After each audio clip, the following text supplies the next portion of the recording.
And now, insurance-minded speeches from Geico. Hardship. My grandmother would go through it every month to pay her insurance bill. First, she would handwrite a paper check, in cursive. Then, using her own tongue, she would wet a stamp for an envelope. Today, however, we need not weary our hands and tongues. Today, we can pay our Geico bill with the Geico app. Away with hardship, in with bill pay on the Geico app. Thank you. Ladies and gentlemen, this is the main event. Are you ready? Oh, yeah! And now, coming to you live from the .biz radio network on ProWrestling.biz and presented by Wrestling-News.net, it's Main Event Madness. Madness Unleashed. We are your reaction show, so call 914-803-4532 and use the hashtag MEMLive on Twitter to connect with us during the show. And now, here are your hosts for tonight's show, John Curry, Mark Madison, and Mike Holland.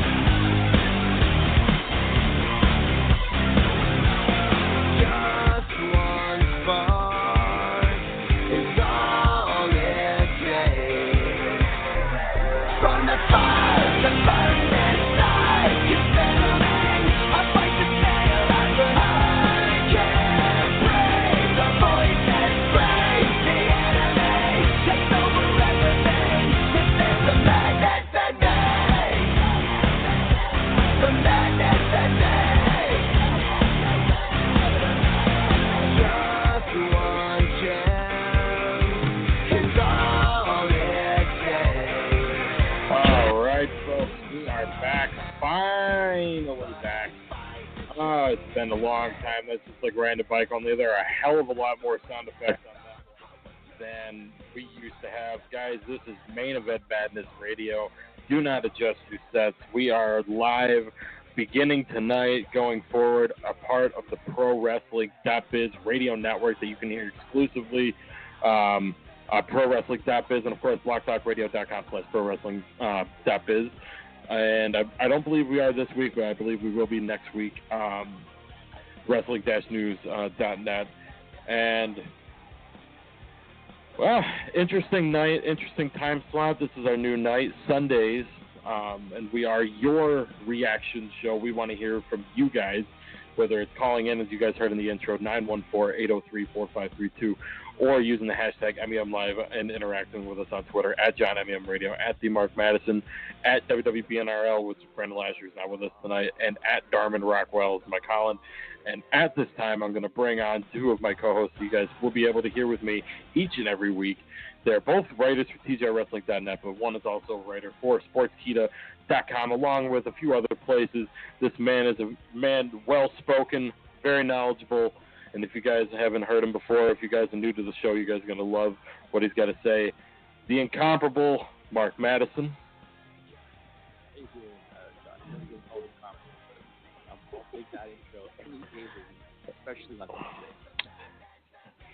Absolutely. Glad to have you, sir. And with us also is the one, the only Whiskey Sours, the man who lives at the site of the 2018 Royal Rumble, the one and only Mike Holland. Greetings. And that's true. I do. And last time the Rumble was in Philly, it didn't go so well. So here's hoping that the next one they have learned their lesson, but probably not.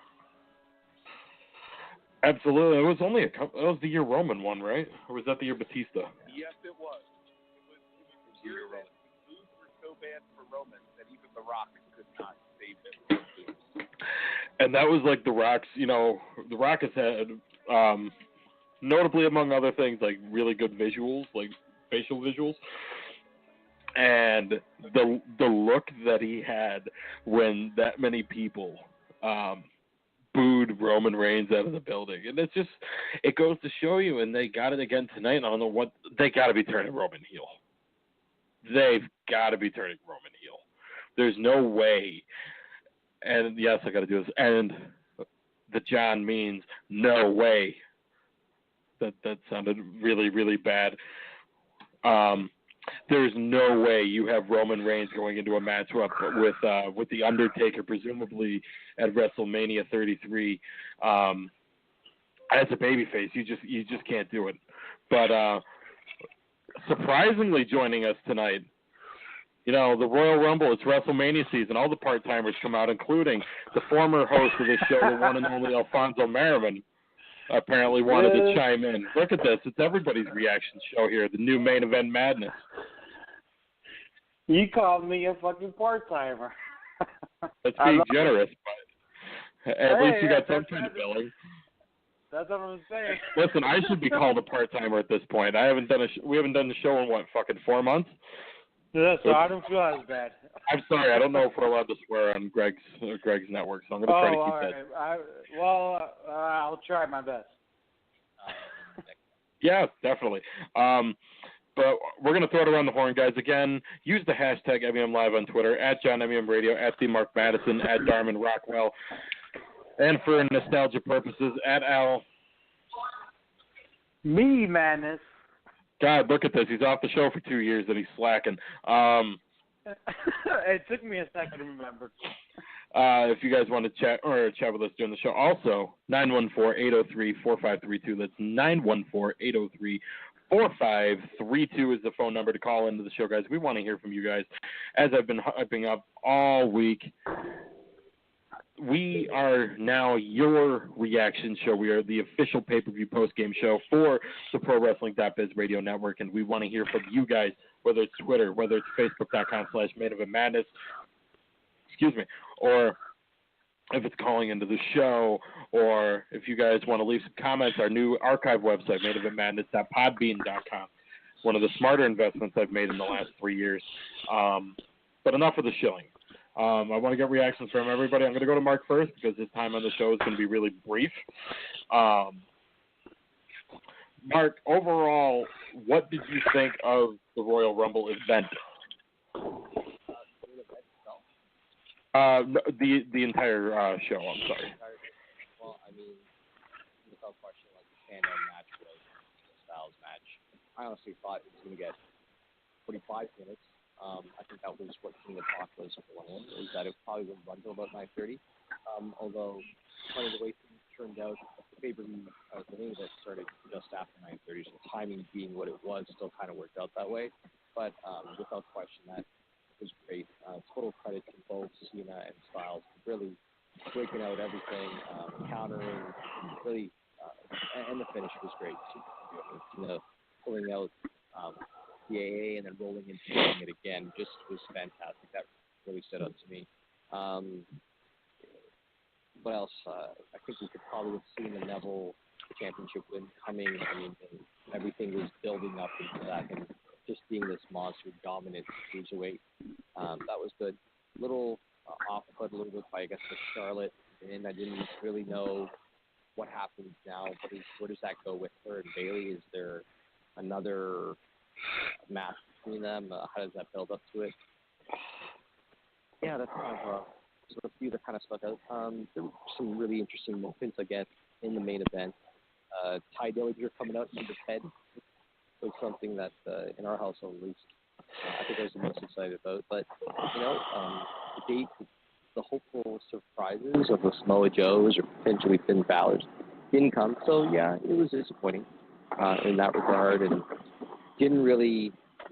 still didn't quite understand the reasoning behind the Randy Orton win. Where does that go? I think we off air kind of talked about, Lucy shared with me where that is going, at least for a certain person that wasn't necessarily featured in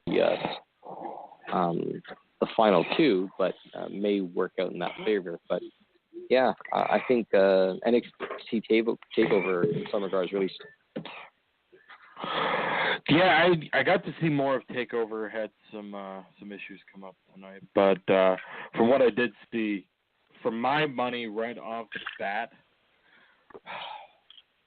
the WWE Championship match. And I love what they're doing with Neville. You know, the fact that he's not an overpowering guy, but the fact that it's kind of like he's being built as the Brock Lesnar of 205 Live. And and he deserves it. You know, he's busted his ass since he joined WWE, and you know,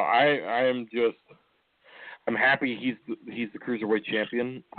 Gallows and Anderson. Can people finally shut up about their run being a waste in WWE?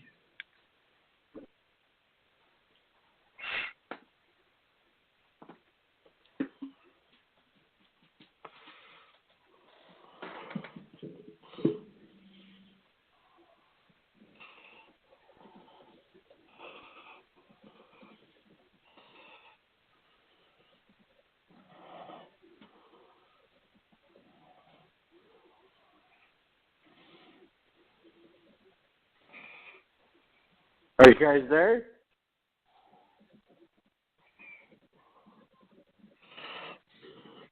I mean, I would have held out for WrestleMania. Personally, if you really wanted to get heat on Gallows and Anderson to be heels, like they're trying to do, then having them beat, even if you could have held on to the New Day being champions a little bit longer into WrestleMania, it would have meant so much more that the 700-day champions or whatever they were by the time WrestleMania got here were dethroned by these monsters from New Japan Pro Wrestling in the club. But instead, I guess. Oh, go ahead.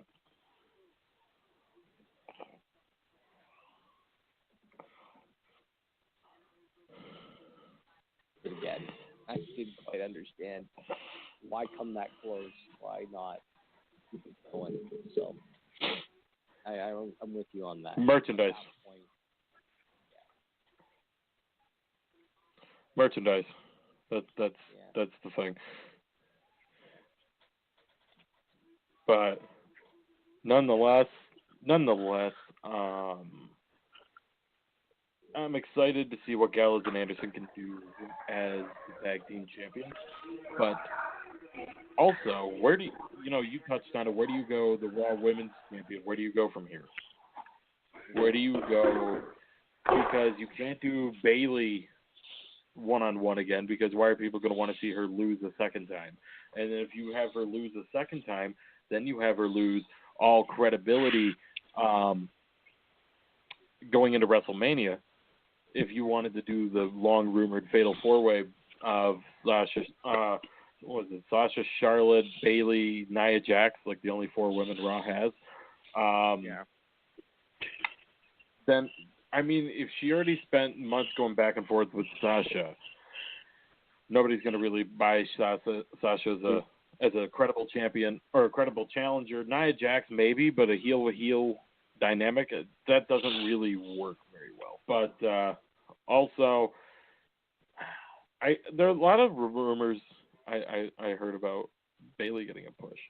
And I'm sorry, Mr. Merriman, go ahead and cut in. Al, are you there? Did we lose him? Oh, hold on one second. Al, are you there? Alfonso? Hello? We have lost Alfonso Merriman. Oh, he is but a phantom. Hold on one second, Al. We'll get you back on here. Hold on. The joys of Skype. The joys of Skype. One day we will get this sorted out. So now, where do they go really with Owens? That's the question I have here. If he's still retained, does he have the title at WrestleMania, and who challenges him, and how does that work with who's involved? Also, does the UK Championship start playing more of a, like they had the 2-day events that unfortunately we weren't talking about until now after the Sorry event. again. Where does that title go? Does that become a focal point, or at least get some play somewhere on the line, right? So I kind of wonder about the UK Championship as well. Especially when they introduced Tyler Bate last night at NXT TakeOver. And I'm sorry, Mr. Merriman, go ahead with your point. I don't even know what my point was anymore.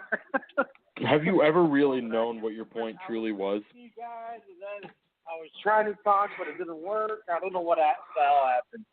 Have you ever really known what your point was? At times I have. Mike, do you have any? I don't want to ruin the show. So what were you guys talking about? Well, you called into the show, so it's already ruined. No, I'm just kidding. I'm kidding. Huh? The UK title? Yeah. Does that start getting some play now? They hold a 2-day network only event. It's kind of they talk about Tyler Bate, and they showed him. But then what happens there? There's so many questions. I was of the belief that even Samoa Joe would have shown up and been one of the surprise entrants. We knew that he was in San Antonio. He was there last night in the crowd, but yet he had no play today. So, and especially at the end of the day, I went on a little rant talking to my buddies on Facebook. I really feel like the actual Rumble itself was booked poorly. The actual match, the 30-man Royal Rumble, I thought it was booked poorly, and I think they had a chance to put some people over that they didn't. Some of the main guys like Lesnar, Taker, Goldberg didn't have enough time in the match, and they came in too late. And for them to use a spot on guys like Kalisto and Henry instead of using Joe or anybody else, for that matter, I think they really failed at that aspect. I really think they dropped the ball. It's like this is WrestleMania season. Like I just think that all the matches were incredible. I mean the women's championship, all the matches were great. I just felt like the Rumble itself was a huge letdown. I mean, there was rumors of Omega coming out, and then the way they put Samoa Joe on TakeOver last night, we all felt like Joe was going to be there tonight. And I don't know, like, it just felt like a big letdown, You went into the Royal Rumble making the same mistake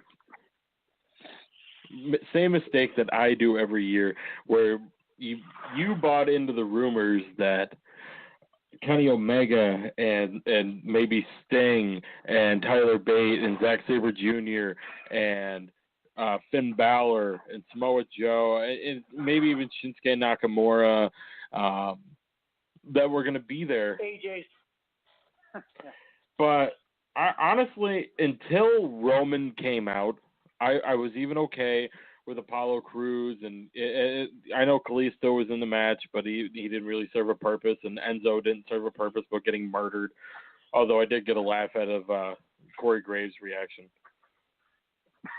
Yeah, that was funny. But John, I'm going to have to call it a night.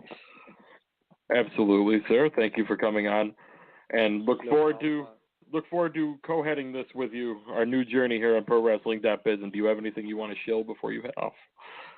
I had, right now, I guess if you follow our Facebook page at the Wrestle News Hub or Main Event Madness, you will find column links of things that we have coming up, either on TGR Wrestling or potentially solo projects posted on there. But then just continue following along at the Mark Madison, and stay tuned for anything that is soon to come. There you have it, buddy. This was fun. All about I'm sorry it took so long for us to be able to come back. It's a new beginning. It's a new start. No doubt. It's just timing. It's a little rougher at this time of the night for us. But you guys have fun. We'll talk to you later. I know the feeling, man. With 3 kids and 1 kid vomiting tonight, I don't even know how I'm here right now. So that's tough. This is more Rumble appearances. Take it easy, Mark. This is more Rumble appearances Al made tonight than he made when he was the host of the show. Well, that's because Al is the surprise entrant. It's just like the Royal Rumble. There you go. I was the biggest surprise of the night. You were like seeing frickin' Enzo Amore come out at number 30. Styles last year. No, you're Roman Reigns coming out of 30 tonight.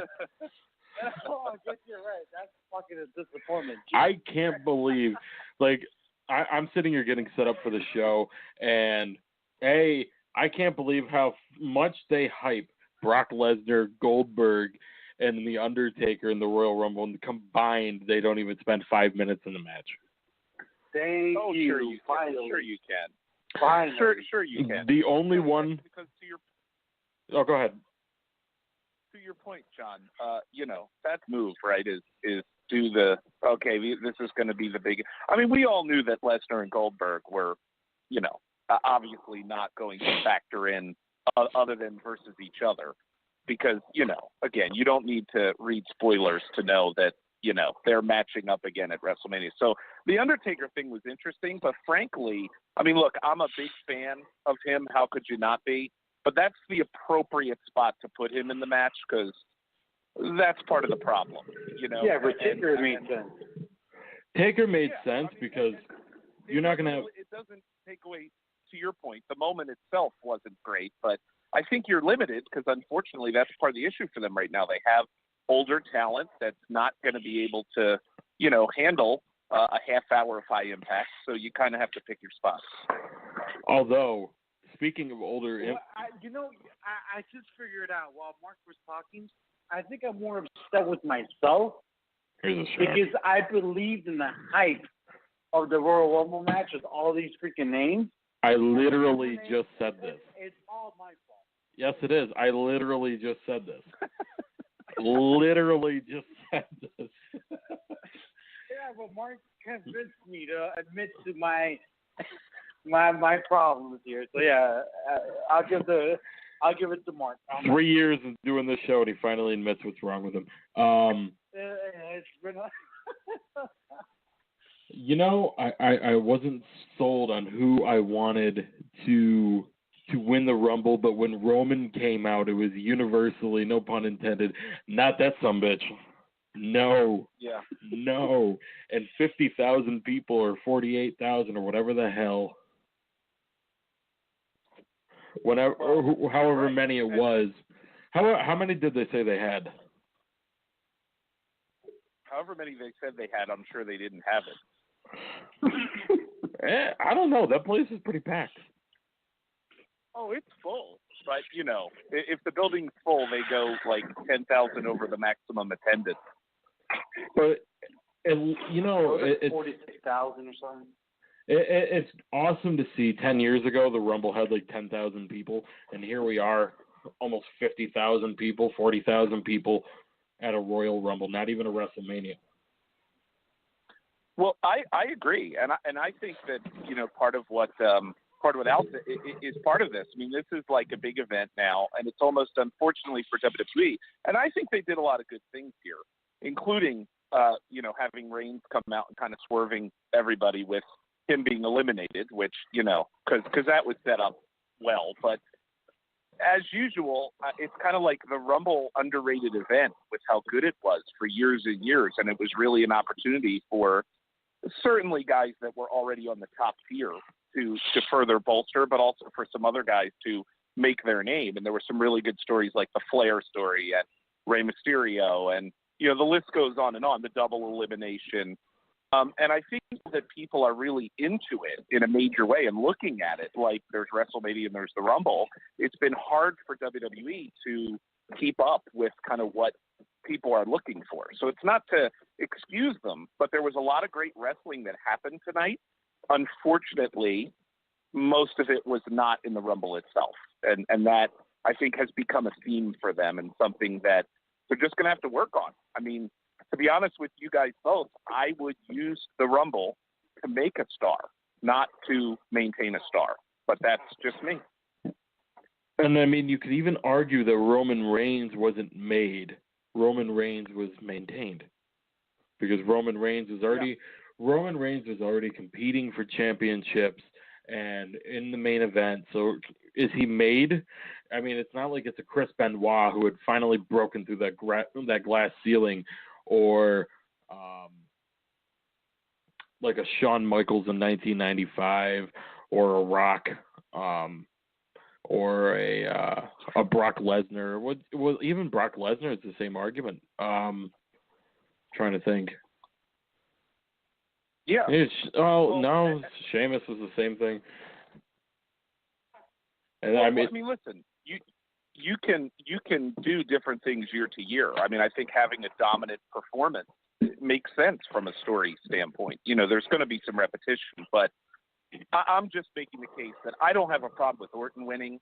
You said, John, I know it was us, but you had mentioned that you want to see Wyatt elevated, which we've been asking for a long time. And the feeling is that this will certainly do that. So I don't have an issue with that part.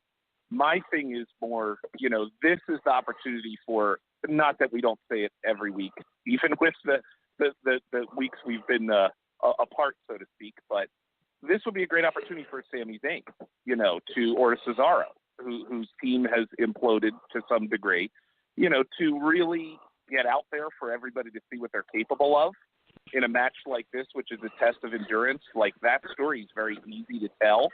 And I just think that, unfortunately, WWE, it's like the more the expectations are there, the harder it really is to meet them as it regards the match itself, not the whole card. Yeah, I totally agree. Like, the closest thing that came to it was Braun Strowman. I probably said that's wrong because I always do because I'm a team from Hialeah. Hey, really quick. But like, Braun was the closest thing. But even with Braun, I was kind of disappointed. Like, he came in, like, I feel like Roman Reigns had a better outing when he eliminated, 11, 12 people. Well, last year, the year before, like, I don't know. I just felt like it was kind of a letdown. And now running through my head is the possibility of seeing another match, a main event match between Orton and Cena for the championship. And I fucking hate that idea. I'm not saying that Orton is not deserving. I'm not mad about it or upset, but I feel like, I don't know, I just felt like it was a letdown overall with the actual Rumble match itself. Well, we were going to talk a little bit about that. Al, can you stick around for a little bit? Yeah, I'm here, man. I know Mark's got to go soon too. So. Well, Mark's already gone, so it's you, me, and Mike right now. And if anybody wants to call in, due to my sound mixer being a lovely POS, and I totally don't mean what you think that means, although that's a much better joke when you work in retail. Ask Mike. That's what I was about to say. We're going to hit a commercial break. When we come back, we're going to talk the title matches. We're going to talk more in depth about the Royal Rumble. We want to get your reaction. 305-600-4708 due to my mixer issues. That's 305-600-4708. At John MEM Radio, at the Mark Madison, at Darman Rockwell, and at Al. Me, Madness. God, he sucks at this. I've been. Don't blame it on me. Oh, whatever. I got to blame it on somebody. And for once, you're playing second fiddle to me, which is kind of nice for a change. I hate it. You can. Oh no, I kind of like driving now. Use the hashtag MEM Live on Twitter. We want to hear from you guys. We are your reaction show. This is Main Event Madness, our debut edition on the ProWrestling.biz radio network. Do not go anywhere, guys. Like I said, we're going to hit a commercial break, and we will be back right after these words. All right. Wrestling podcasts are a dime a dozen these days. But you want a show that you can feel is yours and a show you can react on and react with. Well, ask and you shall receive. Main Event Madness is now your reaction show as we're live after every pay-per-view at 11:30 p.m. Eastern. BlogTalkRadio.com/ProWrestling.biz and Wrestling-News.net are the places to be as we have new episodes every Sunday. Don't forget to like us on Facebook and follow us on Twitter and Instagram. Main Event Madness. Madness Unleashed, a ProWrestling.biz radio network production.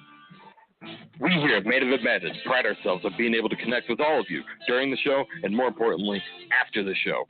And you want more ways to do it? No problem. Facebook.com/Main Event Madness is the official Facebook page of Main Event Madness, and it's loaded with columns, news, opinions, as well as upcoming guests, showtimes, and more. Check us out and give us a like today. Facebook.com/Main Event Madness. So you're a wrestling fan, and you want news, and you love hearing about different shows. No problem. Wrestling-News.net has you covered with news on all of your favorite promotions, including exclusives you won't find anywhere else. Also, Wayne Daly has you covered with results from shows almost anywhere in the globe. Check him out today. Wrestling-News.net.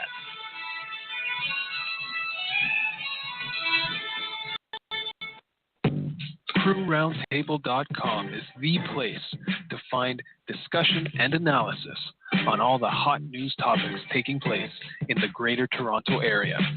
CrewRoundtable.com for fun and entertaining talk on news, current events, and listener-suggested topics. Unlike mainstream media, CrewRoundtable.com gives you all sides to the story so you can make up your own mind. Visit CrewRoundtable.com.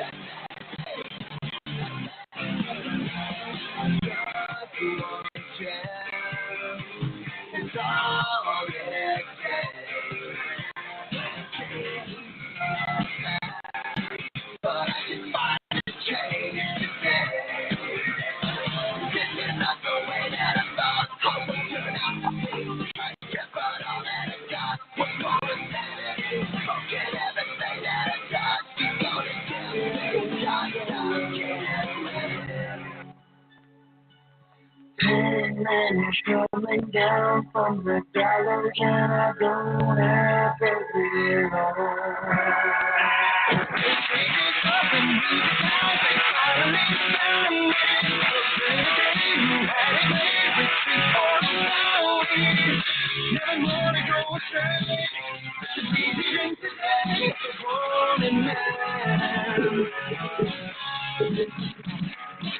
All right, guys, we are back. This is Main Event Madness Radio. Sorry, played the wrong song coming out of the commercial break. I'm used to them being a little bit longer than they are now. You guys are listening to the new single. This is Renegade by the band Shallow Side. Go check them out on iTunes, Spotify, YouTube, and wherever you guys can download your music, hopefully legally. Again, this is Renegade, the new single from the band Shallow Side. If you guys like it, hit up your local radio stations and spread the word and get word out about this band. They're doing a great job, and wanted to say thank you to Shallow Side for allowing us to use Renegade as one of our official theme songs here. Actually, it is the official theme song of Main Event Madness. And also wanted to take a second to promote a partner show. I guess you could say partner show, affiliate. Booking the Territory, Mike Mills over there. Booking the Territory Pro Wrestling Podcast is where pro wrestling's past meets pro wrestling's present. The language is strong, but the banner is better. Booking the Territory drops 2 shows per week. The Thursday show covers all things classic wrestling and our weekly classic top 5 discussions. The Sunday show drops every Sunday night. It is completely dedicated to walking through each and every episode of Jim Cornette's Smoky Mountain Wrestling. You can subscribe on iTunes, Podbean, Stitcher, Podcast Addict, or wherever you get your podcasts from.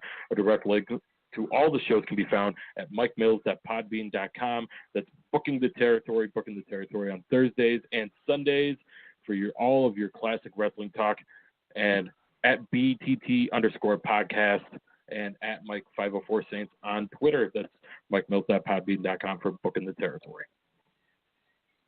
So I got to come up with a new greeting intro, if you will, because we're about to be met by somebody else here in a second.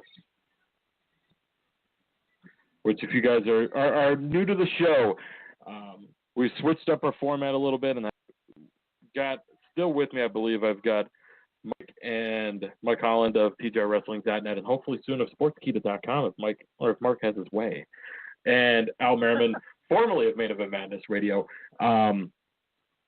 But you guys can hear us each and every week. We are the official post-game show for the ProWrestling.biz radio network. That's at blogtalkradio.com/ProWrestling.biz, as well as ProWrestling.biz, BreakingWrestlingNews.com. And we will be joined momentarily by a man who is very knowledgeable And I'm very curious to get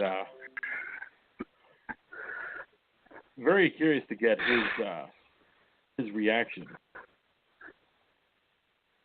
And why won't that let me add this? Hold on a second. Come on. Ah, you know what? We're gonna do this. This is why we should have done a test show like I wanted to. But it was because of me that we didn't do it. So I get to blame myself for this. And Al's sitting back like, Jesus Christ, this shit hasn't changed in 3 years. The phone right now. Leave your name. Come on. Come on. I can't get to the phone right Of course you can. Let's try this again.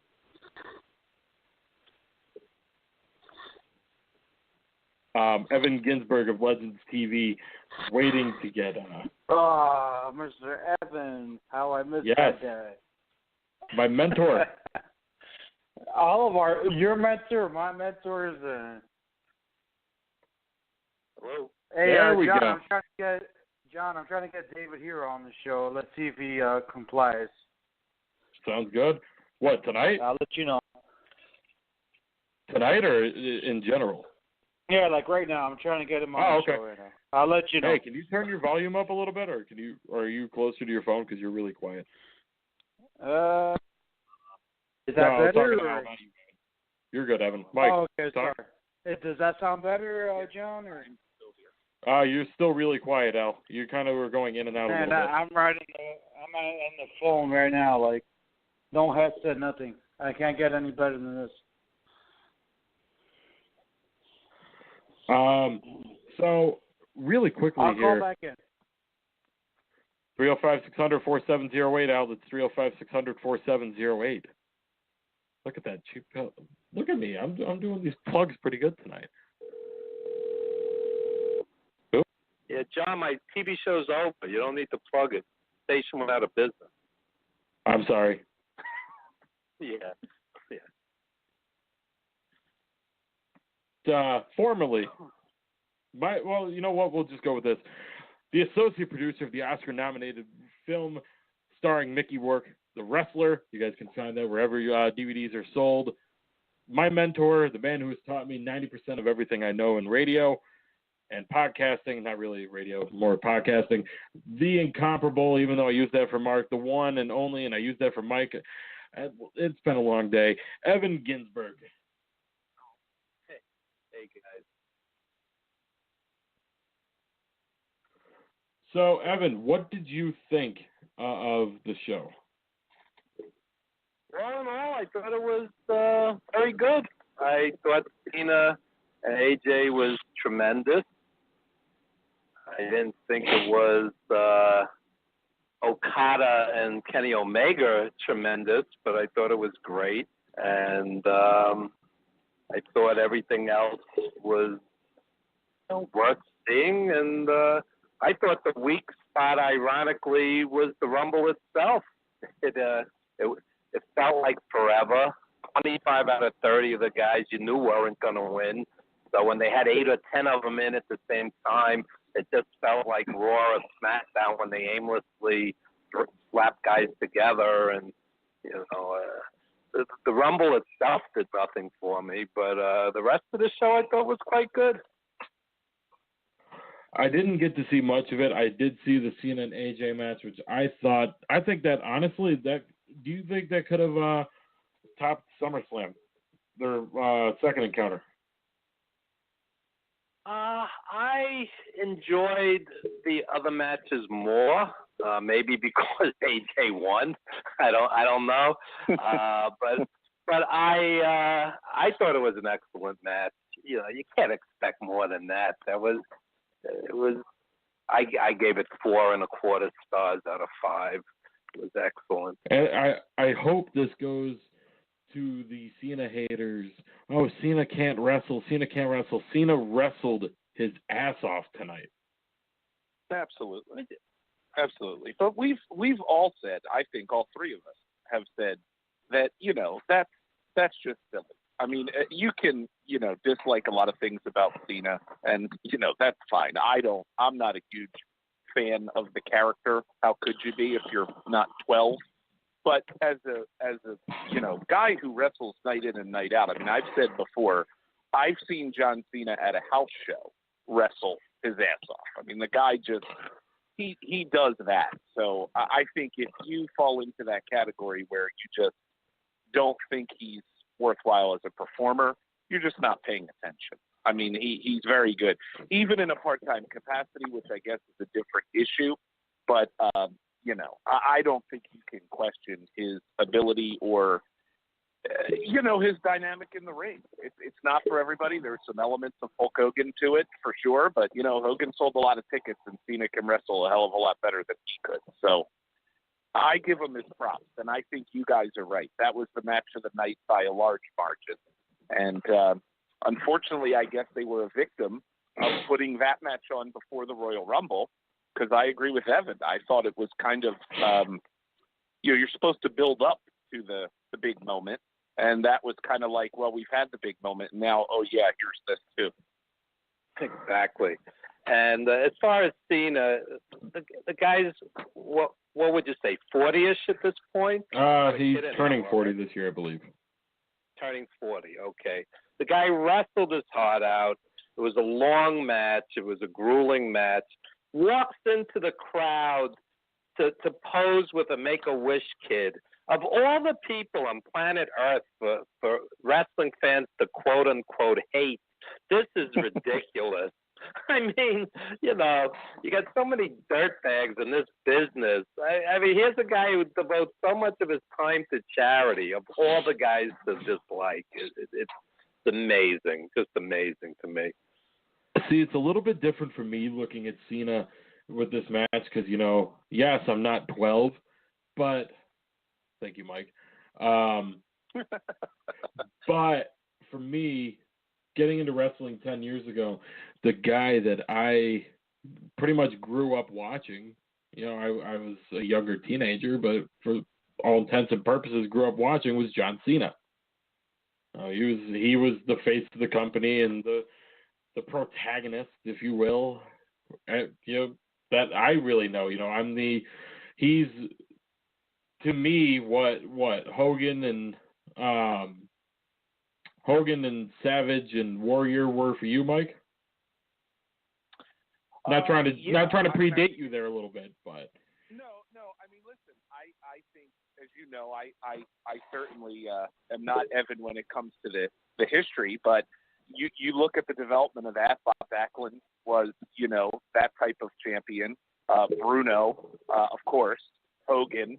So, yeah, for me, growing up watching wrestling in the late 80s, you know, the mid to late 80s and into the 90s, I think it's a good comparison because Hogan, I was never a huge fan, but I couldn't take away that storytelling, even though it was kind of the same thing, it was exciting. You got caught up in it, certainly if you were, you know, a kid. So, and I'll say one other thing, John, you know, while we're speaking of John Cena, I mean, listen, there's a couple things you can easily hate when it relates to Cena. One is the booking, which is entirely not his fault.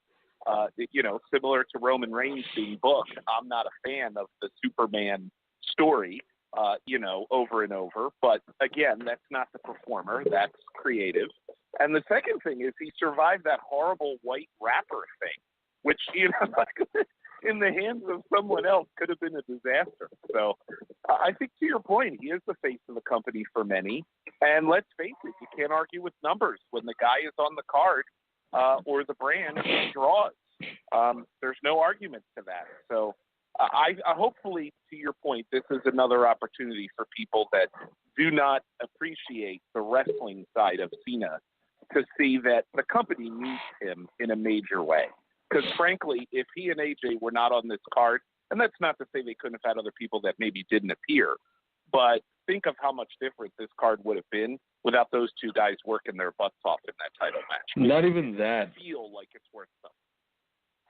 To further my argument a little bit, and I'm not trying to come off as a Cena mark and this, that, and the third, because I'm not. You know, I've hated on Cena a lot, as I have on everybody, especially WWE towards the end of before we went on hiatus. But the guy, how many people have been able to say they carried a company for 12 years? And actually, let me grueling schedule. And, not just the wrestling, the personal appearances, the promotional appearances, charitable appearances, the movies. I mean, this guy's like a machine, and he just keeps chugging along. This guy's driven, and not everybody could keep up with that kind of pace. And again, especially the pay-per-views the past few years, the guy's always come through. He's always delivered. He's had some great matches, and he's not my favorite wrestler in the world, but the sheer hate that some of these fans have for him, I really don't quite understand it. Even Reigns, the guy always gives 110%. I understand he's been shoved down everybody's throat, but the guy does his best every match, and he generally has good matches, very good, excellent matches. Another guy, I don't quite get it. I found what annoyed me tonight was the possibility that it's going to be Cena and Orton once again at WrestleMania. Yes. These guys have wrestled over 300 times, literally. Somebody actually took a count. They wrestled over 300 times if you include tag matches, and you have Bobby Roode, you have Nakamura, you have Samoa Joe, you have all these guys. Why give it to somebody who's been there forever? Dale, come on. Well, the good thing about that is if the reports that were going around last week was that Orton was going to win the Rumble, that came true. The other part of that, as we mentioned at the top of the broadcast, was that Bray Wyatt is rumored to win the WWE Championship. Now, that's going to piss off a lot of people, because if he does, that means Cena's 16th world title run was for 2 weeks. Let me just say something about that also. Okay, so you guys were talking about Savage and Warrior. I'm older than you guys, and throughout the '80s, I would go see Ric Flair or Harley Race or whoever was the champion at the time. And back then, the world champion, whether it was WWF or NWA, you had one guy designated as the world champion. So when you say Cena's 16-time champion, but there's two champions, SmackDown and Raw, to me it has half the value. It's like a math equation. Does that make sense? To be fair, absolutely. Weren't some of Ric Flair's world title runs when he was bouncing in between promotions, or not promotions so much as territories? Every once in a while, Flair would be overseas or Harley Race would be overseas, and just to pop a crowd, they'd change the title, and 2 nights later they'd change it back and that kind of thing. Yep. But there was only one champion. I'll give you an example. In WWF, Stan Stasiak wins the belt for 6 days, or Iron Sheik wins the belt for 3 weeks. But it held such prestige back then that it actually meant something. It's like, oh my God, this guy was the world champion, the world champion. Now you have 2 world champions, so it doesn't mean as much to me. It's not a world champion; it's a universal champion. A galactic, right? But right. To Evan's point, I mean, I would also.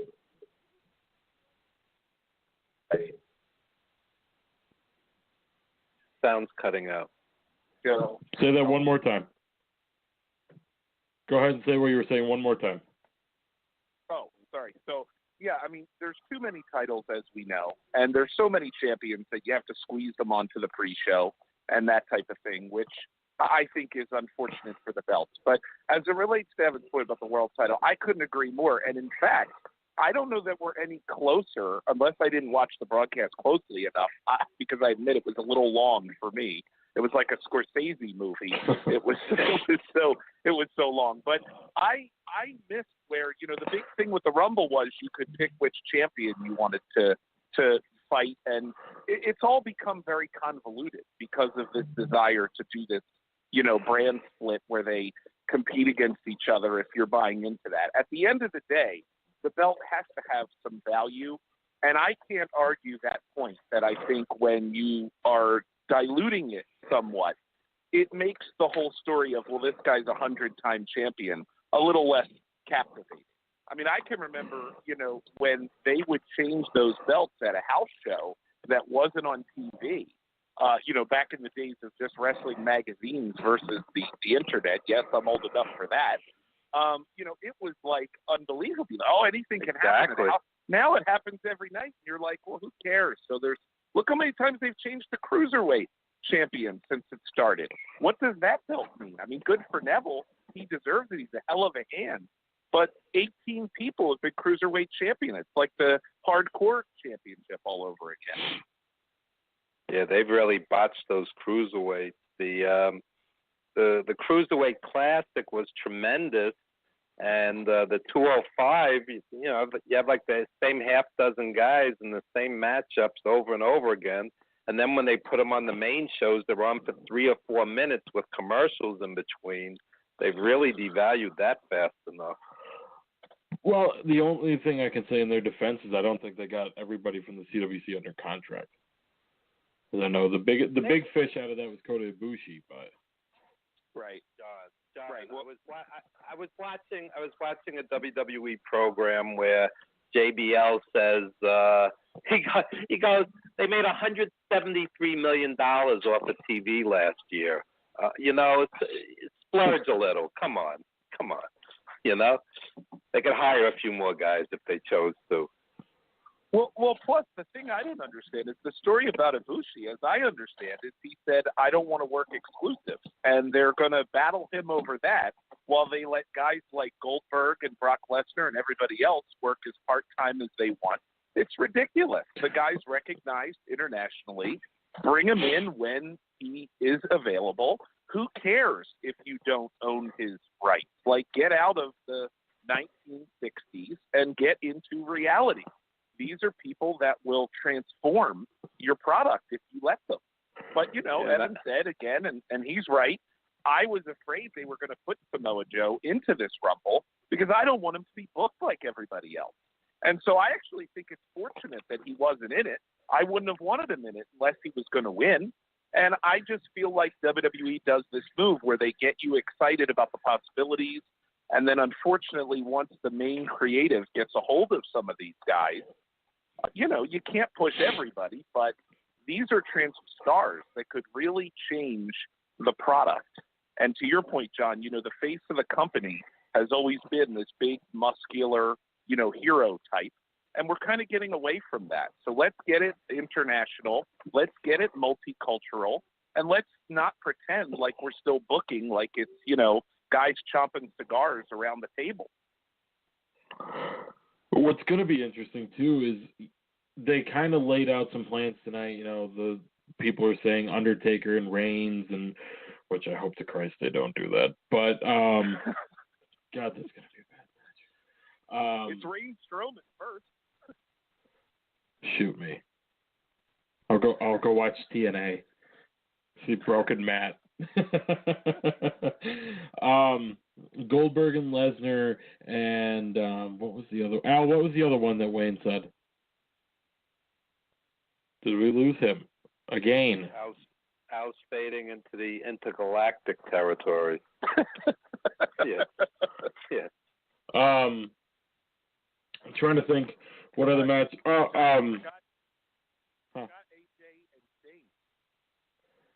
Part of me is really hoping Shane doesn't wrestle, but Shane manages, and Shane can be, or not even manages, but can be in the corner, and Shane brings up somebody from NXT to wrestle for him, and out comes Shinsuke Nakamura.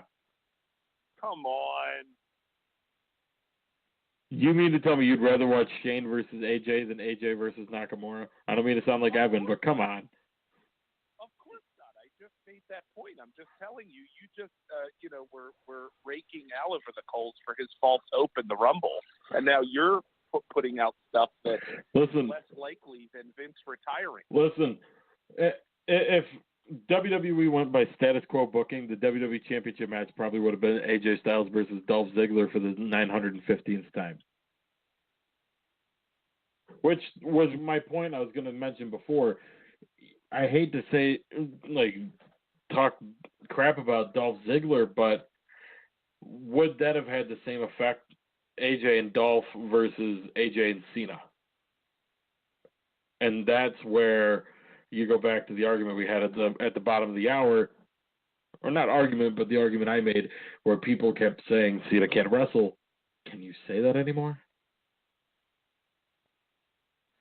I challenge. Well, if you thought that going into tonight, nothing that happened tonight will change your mind, because I agree with Evan that I think actually the other matches were better. I mean, we're talking minuscule amounts. I get your larger point stands. I mean, that's kind of what I'm saying. I think anybody who's anti-Cena at this point, it's just about his character as far as, the cartoony part of it. And, I think it's just silly. There's just, if it's not for you, that's fine. But when it comes to the product itself, again, I would take anybody's theory, but I can't imagine anyone making a case for a better match than that one on this card tonight. So I think your point's well taken. I just think at the end of the day, it's just ingrained in people. And part of that, unfortunately, is the fault of WWE for, as Evan said, as they've done with Roman, they just have that thing where they want to stick it to the fans, I think, sometimes. And the more that the fans, and Cena does it right. He hears the boos and he reacts. Roman comes out and people boo him and he pretends like it's not happening. It's just stupid. It makes no sense for the character, and it makes the guy look like a dummy, and that's just on them. They should figure it out and let people react the way they want to react. Cena has fun with it, and I think that's, he did tonight. That's another thing you give him credit for. Hogan never heard a boo, so he didn't have to worry about it, But Cena reacts to it, and I think does it, again, it does him credit. If nobody says there's money in a heel Cena, I say you're blind. Between the cocky faces that Cena kept making towards AJ, and then the figure 4 leg lock just to get people booing him, that was good. I enjoyed. And if they ever did it, it would be very subtle, and they're not going to turn them because of all the charity work and everything. Yeah, it's just not going to happen. And as far as Reigns, whenever he wrestles, and again, I'm a fan. I'm a fan of his. It's almost awkward. For example, Jericho throws the brass knuckles down, and the heel grabs the brass knuckles, and they're cheering for the heel to clobber the face. It just throws the whole rhythm of the match off. It's almost odd. Vince has to just turn them already. It's time. It's not working. Give up. When somebody who can play the crowd to the point of somebody like Chris Jericho, and he still can't get the crowd to turn for Reigns. Yep. Rock couldn't do it. Jericho can't do it. The only person and I don't even know, I think he'd be booed against Cena too. I think people would rather cheer Cena than they would Reigns. He absolutely would. And I think, as you guys are saying, I mean, to me, the really mystifying part of all that is, we get it. We understand that Vince is stubborn and doesn't want to do it just because people wanted hello Daniel Bryan. But the point is, if he just does it, then he can not keep him heel. I mean, that's the thing. Like, when Roman was being heelish as a member of S.H.I.E.L.D., when they were heels, people liked him because he looked like a badass. So that's the part that doesn't make any sense. We'll still cheer him. He's still the same wrestler. So this whole ridiculousness about, we're not going to do it until you're not ready and then we'll do it. I know I've mentioned this before on the show, but that to me is the thing that stands in Vince's way of ever truly being. I mean, clearly he's, very good at what he does. Stubbornness, where it's like, I'm not going to give you what you want until you turn your attention somewhere else, and then I'm going to do it. Ha ha. I just don't understand it. He should be in the business of telling the best story. And just because you flip Reigns doesn't mean you can't flip him again and do exactly what you wanted to do before. Only this time you have more people on your side because you did it effectively.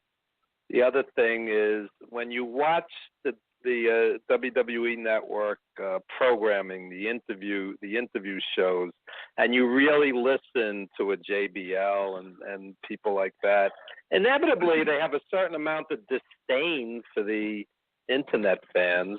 They pretty much verbalize it.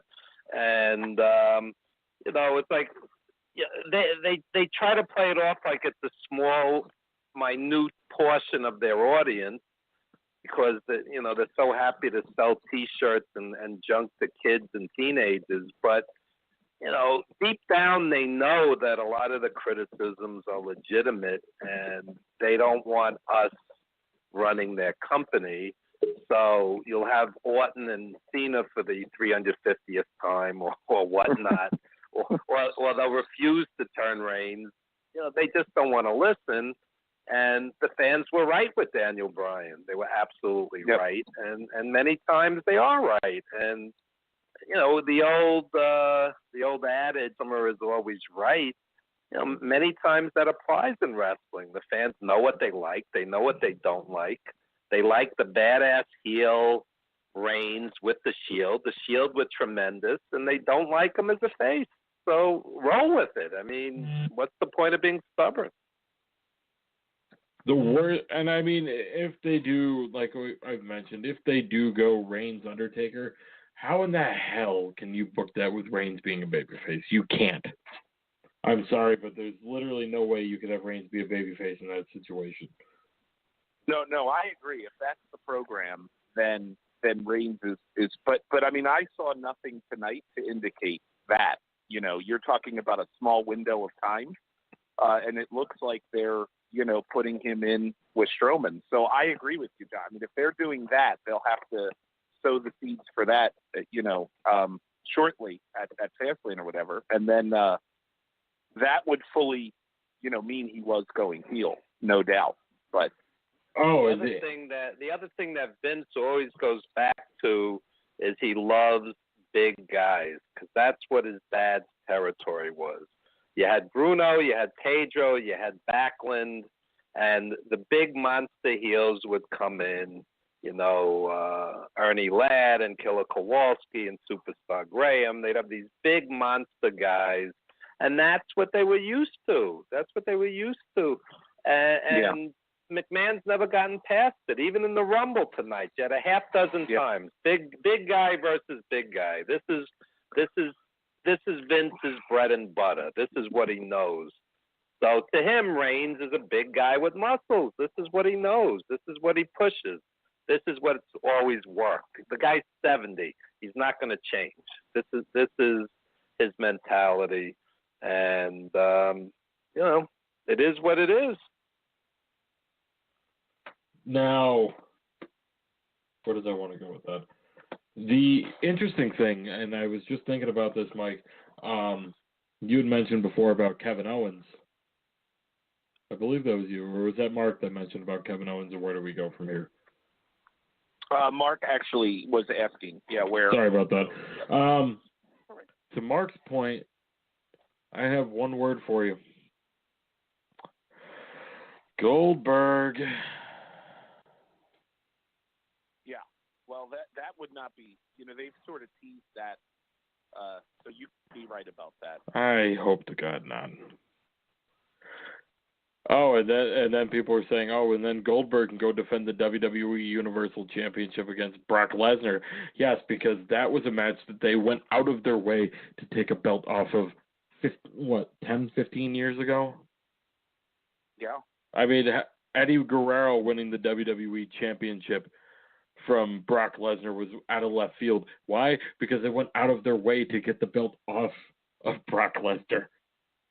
Because they didn't want Brock and Goldberg to be the the WWE Championship match at WrestleMania 20. Yeah, absolutely. And I mean, listen, as Evan said, and I agree about the big man aspect. Wrestling has always had in its background a showman element to it, and I think that the attraction of a big guy versus a big guy still holds some ability to sell tickets. I don't have a problem with it. When they did that shock finish of Goldberg and Lesnar, the shock match, I guess, as quick as it was effective in the same way that Lesnar beating Undertaker was effective, because you didn't expect it based on everything that led up to it. And whether you like it or not, and most people that I know liked the what happened, but the match itself was not good. Goldberg has, been very iffy very long time. So you got to figure, when we talk about these guys being champions, it's tough. If you're a part-time guy, you're not around that much. Your appearances are limited. Lesnar, I think, has done an effective job in the ring for what he is, which is a pseudo wrestler at this stage of the game. So he hits hard and he keeps it, pretty brief and physical, as he should. But you cannot put the belt on Goldberg, even as a sentimental move, because frankly, I'm not trying to be mean here. The guy was never particularly great, even in his prime. He was a monster, exactly like, Evan described. That was Bischoff's version of the McMahon monster, and hugely effective and still super over. I mean, think about this guy made all of his name in WCW. His WWE run was forgettable, and he's so remembered that people really react to him. So I think this is another case of Vince looks at the tea leaves and says, oh, they love Goldberg. Maybe I should put the belt on him. And he doesn't think about, or I do. The guy is not capable of delivering the kind of match that the three of us have been talking about. It's no offense to him. It's called, age and time. Well, not even that. The guy's 52. Correct. Well, and that's just it. And house show attendances are down. So what? You're gonna have a part-time champion because that went well when Brock and Rock and Triple H were. I think Triple H did a couple house shows, but Rock, Triple H were when they were champions. That went well. You want to do that again with Goldberg? He ain't gonna work house shows. Correct. And unless he's feuding with Lesnar, you don't have Heyman to, at least show up every week on TV and promote the guy who's not there. I mean, that's why part of Lesnar's thing has been so effective. You forget that he's never on TV because, Heyman is one of the best talkers in the business and can make the feud continue even when his guy isn't there. But Goldberg doesn't have that ability. He's got to be there and be present in order for it to be effective. So, I think you're right on. Listen, as soon as Goldberg won that match and they said he was coming back for a couple more, it absolutely struck me that they might title run. But again, I'm just telling you, the three of us sitting here talking about it, if it was me and I was going to book that, I would have Goldberg win the belt if that's what you're going to do, and I would have him handed in the very next night and say, I know that I can't be the champion that goes and defends all of this. I want to go out on a win, and he'll be beloved and celebrated for that. If you're going to play that angle, to me, that's the only way it goes well. If you don't do that, it turns into a Batista kind of a nightmare where you just don't want to go there. And then or you just have him for a very brief period of time. He wins it one Monday night on Raw, and he loses it at WrestleMania. The whole thing wraps up in like 2 months, and he works very select dates like Brock Lesnar does. And they could have him do the Goldberg shtick at house shows where he just beats the guy in 30 seconds. Fans would love it. So the question is whether or not Goldberg would want to work the house shows. If the money's right, the guy will do it. For 30 seconds, the guy will do it. Believe me. Me, I think a better match to me would be for the Universal title would be Kevin Owens and Chris Jericho. I think that's got the long. They're going to build towards that. That'll be Jericho's farewell. Jericho already said he's going to leave to go back to touring with his band. So that's what it's all going to culminate with.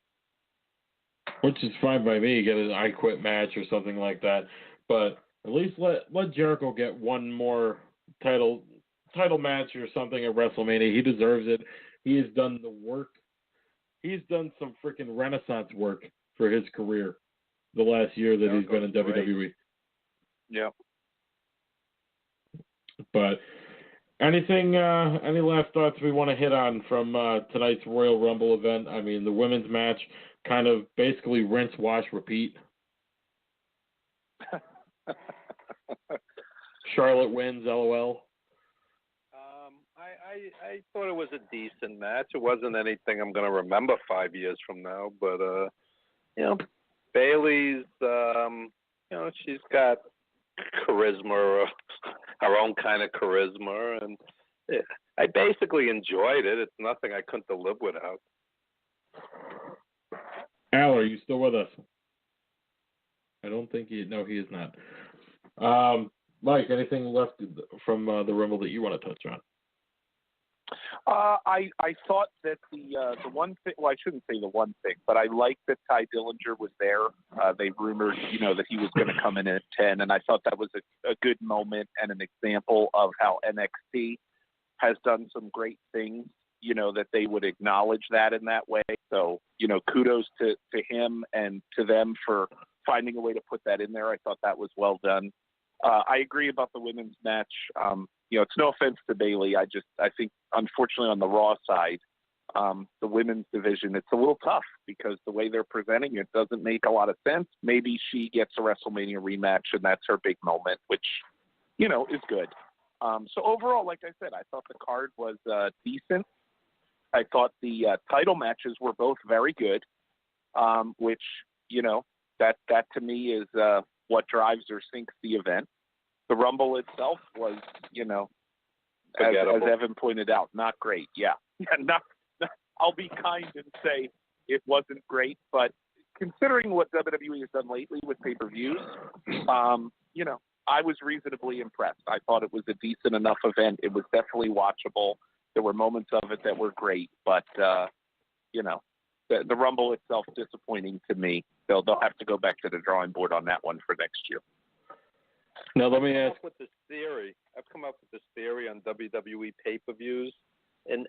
Inevitably, every pay-per-view is virtually interchangeable because you have about 3 matches that are really worth seeing, and the rest are mediocre or just nothing special or ridiculous with some kind of screw job finish.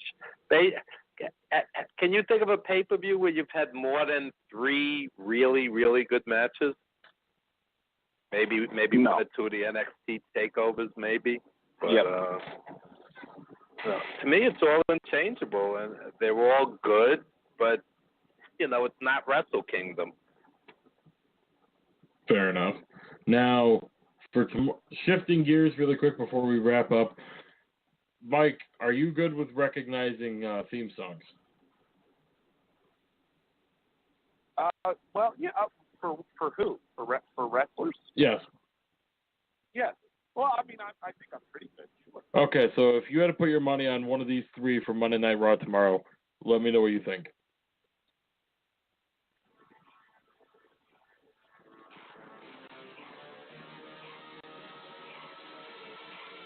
I hear it's dead air. Yeah, I was going to say, John, I hate to tell you this, but I hear 0 of 3. Yeah. Can you hear it now? No. What about better?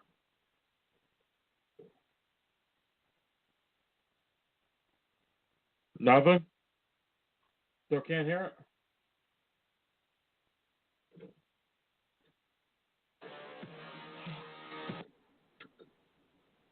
Okay, that didn't go. No, nothing? Well, now I heard in the distance. Samoa Joe. Okay, there we go.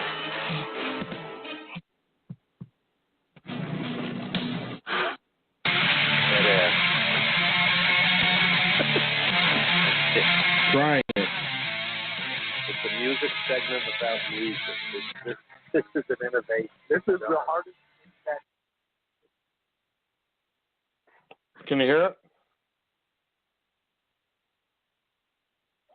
No? Okay.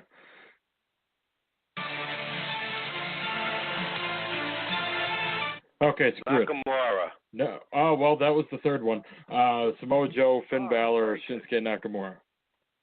You didn't get the second one. I didn't get to play the third one. You thought Finn Balor's was Nakamura, but be that as it may, if you guys had to guess if we're gonna get one of the 3 tomorrow night, Finn Balor, Samoa Joe, or Shinsuke? Samoa Joe. The Shinsuke is doing an injury angle. Mike? I would agree with Evan. If the rumors are to be believed, you figure they got to do something with Samoa Joe. It seems like he's done with NXT. which makes sense. So they got a big moment for him, tomorrow evening out of those three.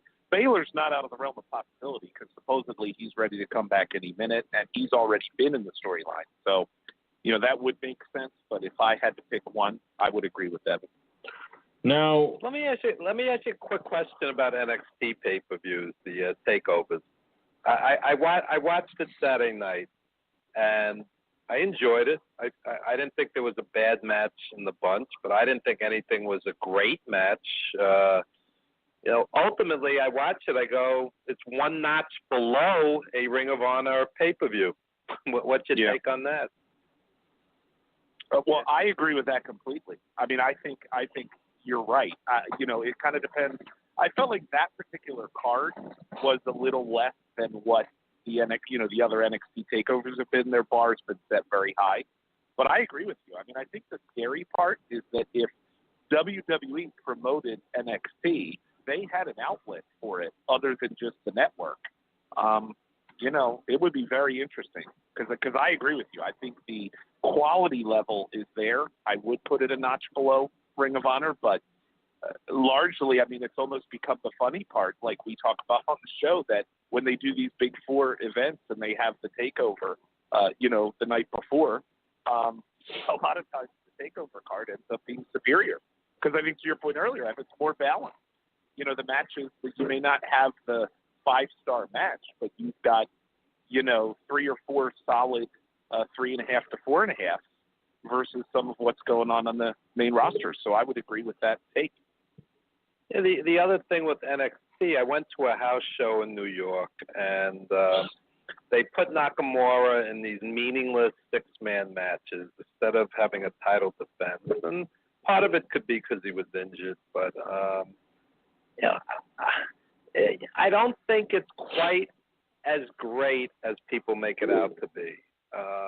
Tickets were $30 to $130 a ticket, and I sat there and I went, one block away, I went to some of the greatest wrestling cards of my life with Ring of Honor shows, and I don't think it was anywhere near as good as the ROH shows with Bryan Danielson, a.k.a. Daniel Bryan, and Nigel McGuinness, and Austin Aries, and Marufuji, and all the Japanese guys that would come in.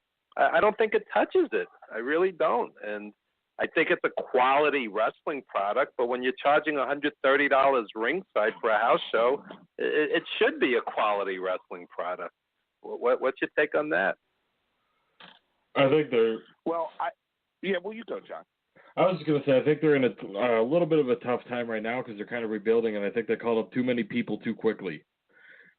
Yeah. And the one that sticks out to me the most, like a sore thumb, who'd be freaking huge right now in NXT is Apollo Crews. I think he was called up way too quickly. I'm scared Ty Dillinger is going to be the next Bo Dallas because I don't think Vince is going to know what the hell to do with him. If they keep him on the main roster, we don't know if this was a one-off. At least I don't know if it was a one-off appearance. But, I think your point is good because Apollo, look at where he is versus, But I will say, look, the NXT events, they do have some trouble as far as, like, the tickets are available. So I think, Evan, like you said, it's – but, to your point, John, part of it is just what they're doing with the whole promotion. I mean, basically, they stocked the cupboard with guys who made their hay somewhere else, and they're having trouble kind of building their own stars as a result of that, which is not a bad thing. I mean, look, they haven't been around long enough that, as much as WWE wants to think it's the be-all and end-all factory for every great wrestler, plenty of these other guys get experience all around the world before they wrestle for WWE. And I think they're starting to see the value in that. I agree overall. I think that you have to look at it in perspective. Compared to your average Raw or your SmackDown or even many of your non-big pay-per-views, it's very good. It kind of does a lot of the things that the big show does not, so to speak. But you're right, John. They are restocking a little bit. And I think, if you're not a wrestling, I hate to say insider, but if you're not somebody who is familiar with domestic promotions other than, WWE or TNA even, or you're not familiar with international wrestling, I think there is something a little bit insider about NXT where these guys get these reactions, and if you don't know who they are, I don't know that they're as effective at building up the character part of it as they are at the execution of the physical part of it, if that makes sense. I mean, I saw NXT in New York, and the entrances are great, and the lighting is great, and they know how to put on a colorful show. But ultimately, there wasn't one match on that card I'd give more than 3.25 stars to. I didn't think anything was that, wonderful. And in fact, Roderick Strong, the match he had was probably the worst match I've ever seen him in live. I'm used to seeing him in Ring of Honor and main events. So right across the street, literally, 1 block away. So and I walked out and I was kind of like, Nakamura is the whole show basically. I mean, the guy's tremendous. That's a world-class athlete from top to bottom. I mean, he's a total package. But I guess what I'm trying to say is I think it's a little bit overhyped, to be honest. And I'm jaded. I mean, admittedly, I'm jaded. I've been going to wrestling since 1974, literally around the world. But so it's really what I saw recently live that blew me away was Pentagon Jr. against Phoenix on an indie show in New York. Those two guys, it was unbelievable. Unbelievable. It was so great. The Mexican fans were throwing money in the ring. They were actually throwing money as a tribute. The ring was they had huge garbage bags stuffing money into it. I never saw that in my life, except at African music concerts. Like that's an African cultural thing. The bands would come in from Africa. The fans would throw money on the stage. But I never saw that in wrestling before. How great that match was. And it blew away anything I saw on that NXT or anything that was on that NXT takeover yesterday. Phoenix and Pentagon didn't touch it.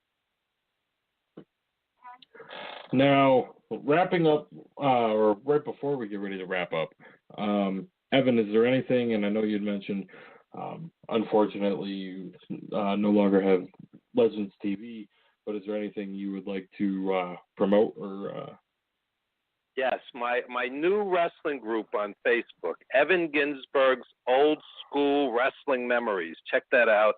It's a Facebook group, and that's EVAN GINZBURG apostrophe S. Evan Ginsberg's Old School Wrestling Memories. And I think you'll enjoy it. We have some very rare stuff on there, clippings, programs, videos, TV shows, radio shows, a little of everything. And an interview that we did with WWE Hall of Famer Tito Santana, you can catch on there. That's right. I was just in Dallas with Tito. He's a very nice guy, and he's normal. The guy's normal. This isn't always the case in pro wrestling. Yeah. I think I got to catch Evan off guard on air. Would you like another one to add to your collection, sir? Absolutely. That I have one that will be available soon on our archive site, manofitmadness.podbean.com, and that is with WWE Hall of Famer from 2013, Bruno Sammartino. Never heard of him. Never heard of him? No, I'm He might have dabbled a little bit, maybe like jerked the curtain a little bit in New York City. Let me tell you about Bruno one quick second. When I was a kid and you go to Madison Square Garden, there was no entrance music. Guys like Bruno and Billy Graham would walk down the aisle and the garden would vibrate. That's how much charisma these guys had. You would actually feel the building shaking. You didn't need the pyro, the lights, the entrance music. The guy came out with a black pair of tights and boots and the building vibrated. I'm not exaggerating. Seriously. Bruno, very meat and potatoes, punch, kick, the Superman comeback.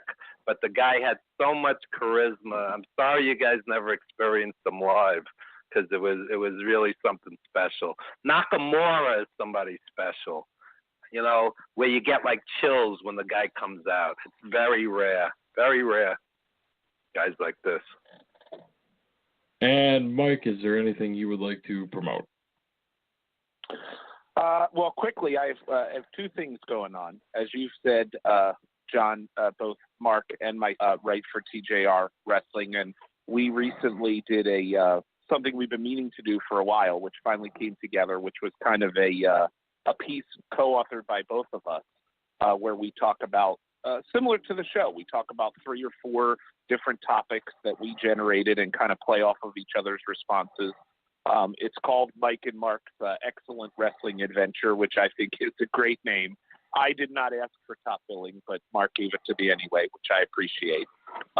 So we did our first one, kind of our winter edition, as we're calling it, and it was a lot of fun. I encourage everybody to go to TJR Wrestling and check that out, as well as, you know, we both write other things for that. And in addition, as you know, as I told you, which I'm pretty excited about, I have started being featured as a columnist on Raja, which I'm excited about, which I've read for years, as I think most wrestling fans on the internet have. And he was kind enough to offer me a spot on the site writing some editorial comments, as I like to do. So my first one went up a couple weeks ago. I'll have another one up this week. And some of that will cross with the TJR content, but it's another opportunity for people to reach out to me and share your opinion, which I always enjoy interacting with people and their opinions on both what I wrote and just about wrestling right now. So feel free to go to either of those sites, and the information is there. But that would be my shameless or shameful plugging segment for the evening. And there we go. John, can I mention one other quick thing? Go for it. I am associate producer on an upcoming full-length documentary called 350 Days about the wrestlers during the territory days. And Billy Graham and Bret Hart are very prominent in this movie. And Ted DiBiase, Greg Valentine, Tito Santana, King Kong Mosca, George Steele. It's like a who's who of the old school guys. And it's going to be out later in 2017, and we're very excited about it. And the trailer is on Vimeo. If you punch in 350 Days trailer on Vimeo, you could get a taste of it. And we're very excited about it. And I think it's going to be the best thing we've done since The Wrestler. Now, if memory serves me right, you have another kind of documentary. You did another movie that I believe is available on Amazon Video. Yes, Amazon Prime. It's called Wrestling Then and Now, and it's a low-budget wrestling film, basically following me around.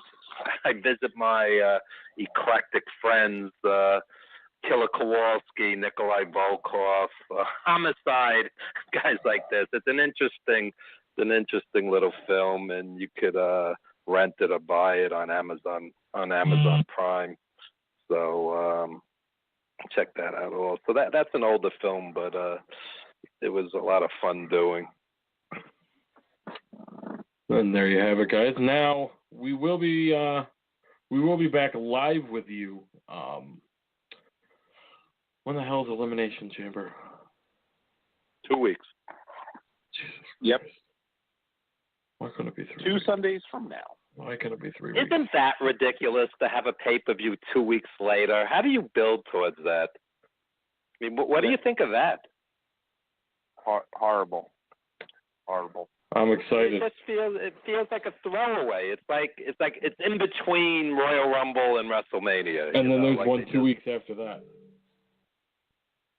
And what's the one after? What's the one after that? Fastlane, the Raw pay-per-view. By the way, I know how much we like to, close the show with a rant. So I'll just save for next week. But speaking of, I'm inspired by Evan's very good rant on NXT and not necessarily being a little bit overrated. And I would say Elimination Chamber is probably the hokiest gimmick ever. So I would not mind if it just permanently bring it out once every 4 years. But the thing is so lame. I don't even know what to say. So I'm going to go on record for that one. Elimination Chamber. I agree. I absolutely agree. And what they should substitute it for is war games. I used to see the war games back in the 80s. Those were tremendous. Oh, my God. Those, the place, they were going out of their minds, the fans. It doesn't touch war games. Absolutely, you're absolutely right. No. You guys got to get the greatest match gimmick of all time, the Punjabi prison match. The bamboo Hell in a Cell that had a cage around it. I thought you were going to say the asylum match. No, I don't want to get I have an interesting question for you guys. It just popped into my head. Kenny Omega and Okada, they said the match was so good they gave it 6 stars. What do you think? What do you think of a star rating? I mean, does that even make sense? If it's worthy, why not? So if 5 stars is perfection, it's like perfection beyond. It's heavenly. Okay. I mean, I thought the match was great, but it just seemed weird to hear 6-star ratings. The only thing I would add to that, and I don't know, I've never been huge into rating the matches because I think it's really tough because so many things go into it, including the crowd. And that was going to be my including personal taste.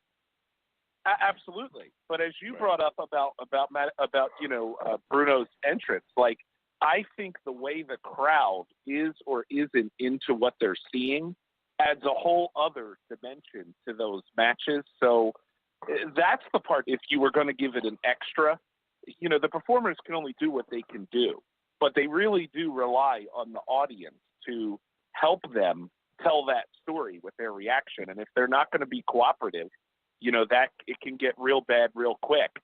And if they're super cooperative, it can actually elevate the product. So, that particular match, everybody was so into it that I think it harkens back to what you were talking about, where in that moment, in that building, it was a huge, huge thing. So I don't know if it was worthy of a 6 or if that should even exist. But I will say, if I was going to give a 6-star, it would be to the crowd for reacting to, what they're seeing and showing how much they care about what they're witnessing. And like you've said a couple times tonight, Vince may want to take note on that one because that's how you really build a reaction.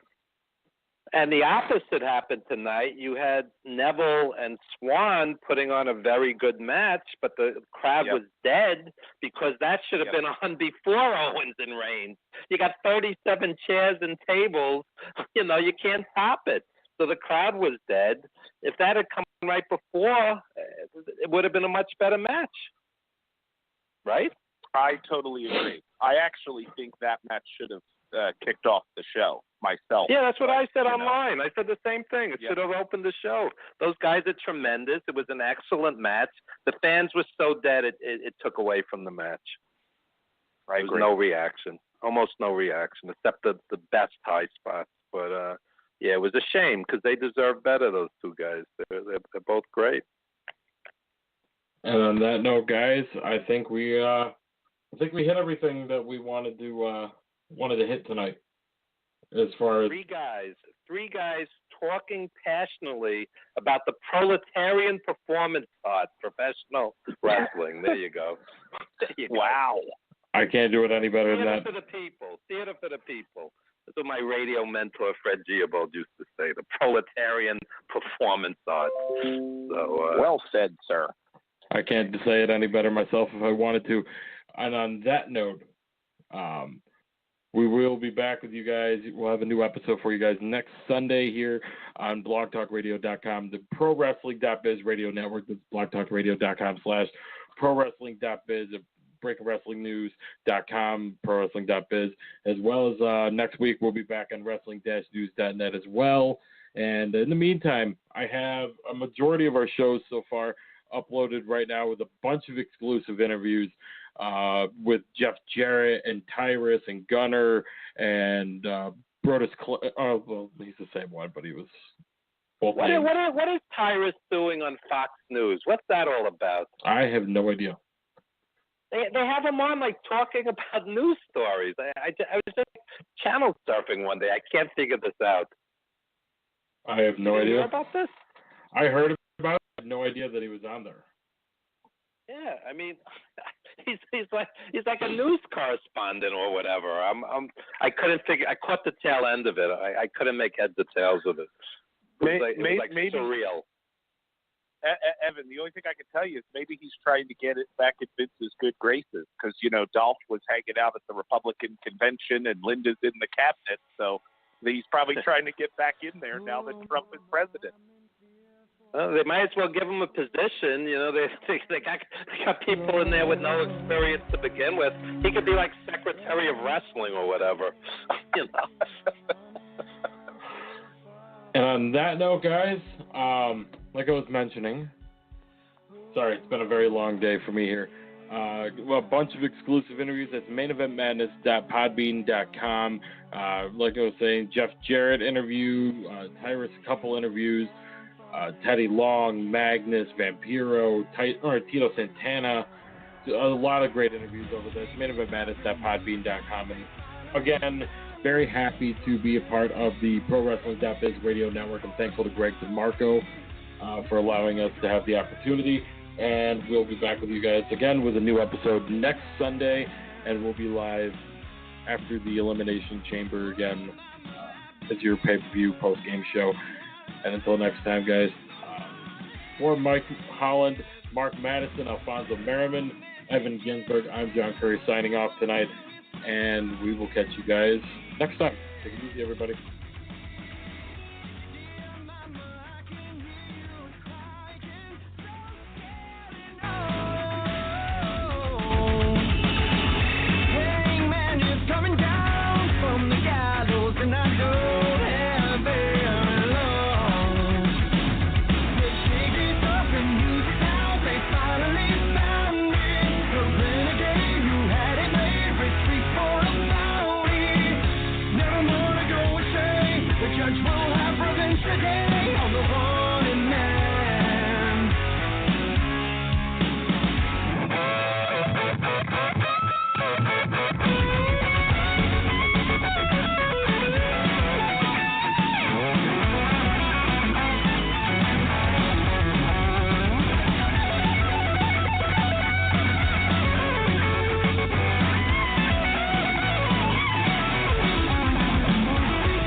There is more to me, Queen Eliara of Elfgard, than my elven magic.